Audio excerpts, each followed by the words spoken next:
এক অমানুষ, এক হচ্ছে অকৃতজ্ঞ। এই ২ টা মানুষের সাথে কিন্তু আপনার বন্ধুত্ব করবেন না। কোনো সম্পর্ক রাখা উচিত না।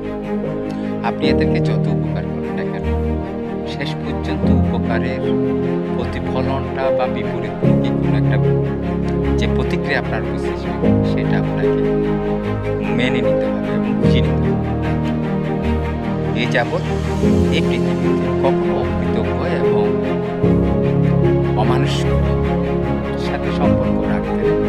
এরা সবসময় যখন আপনার সুবিধাটা ভোগ করার পরেই আপনার সাথে অকৃতজ্ঞতা বা সেটা প্রকাশ করবে।